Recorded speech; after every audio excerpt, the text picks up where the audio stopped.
Good morning, guys. It's View from the Pastor's Study. It is August the 6th, 2021. A lot of students and teachers are back at it this morning, and we want to pray for them and want to pray for God to be glorified this year in our schools. I thought about that a little bit as I thought about our command today. We're in Luke, looking at Jesus' commands to us from the Gospel of Luke. And you really have to look at this whole paragraph. We actually hit on a little bit of it yesterday when we talked about if anyone desires to come after me, let him deny himself and take up his cross daily and follow me. And whoever desires to save his life will lose it, and whoever loses his life for my sake will save it. And Jesus makes a statement down in 26. So 26 is what I'm going to get to. And I guess to sum up the command, it's this. Don't be ashamed of Jesus. Don't be ashamed of Jesus. And I don't think it's speaking as much to unbelievers, but professing believers. If you claim to be a Christian, don't be ashamed of Jesus. If you are a Christian, don't be ashamed of Jesus. It shouldn't surprise us if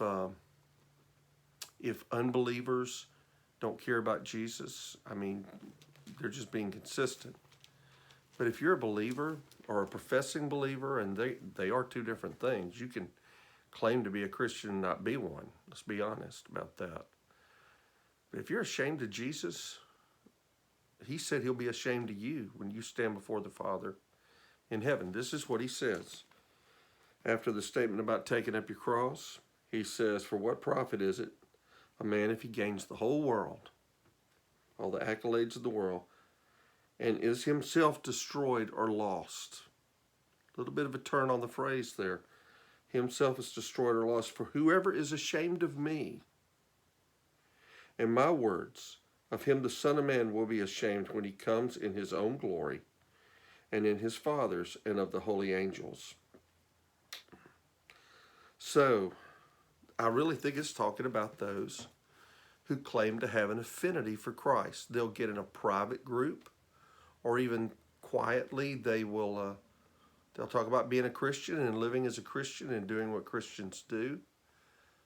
But when it comes time to do it, when it comes time to stand up for Christ, teachers in your school, students in your school, any of us in everyday life, we aren't sold out for him and his words.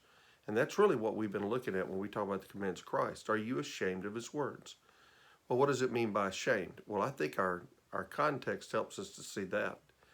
That means you're totally sold out. You've taken up those commands, you've taken those words, you've taken Christ's life, and it is now your life. You are losing your life for his sake in order to save your life. And an unwillingness to do that is a shameful thing. It is being ashamed of Jesus. After all he's done for us, y'all, after all he's done, and we're going to go halfway and half-hearted into this Christian life, it wouldn't surprise me if he's not ashamed of us. I mean, what is he going to do? He's not going to give us a well done if we haven't earned that well done. And how can we say we've earned that well done if we haven't made a stand publicly for the gospel in Jesus Christ? Our public arenas, your school, the law doesn't negate the responsibility you have to Jesus Christ. Because let's be honest, no matter where you are, no matter what you do, one day you'll be dead. Hear me now. Hear me. I'm not making light of death. I'm telling you why this is so important. You will die someday. And if you happen to go up in what we call the rapture, you'll still meet Christ face to face. So will he be ashamed of you? Or will he be telling you, well done? To me, it should not be enough just to say, well, I'm going to heaven. It doesn't matter. I want him to be pleased with me. Don't you? Don't you? I don't want him to be ashamed of me. So take a stand. Surrender your life. Take up your cross. Follow him. Lose it for his sake. Be willing to be a fool for him. Don't be quiet about him. And don't be ashamed of Jesus. That's all I got for you. It's the weekend. Some of you may have some opportunities this week to say no to the world and yes to Jesus. Take advantage of those. Be with the body of Christ this week. Be willing to look like one of those Christian fools because you go to church this week. Be willing to not be ashamed of Christ or his church this week. And let's take up our cross, follow him, and let us not be ashamed of the gospel of Jesus Christ. So God bless you, and you have a great Friday.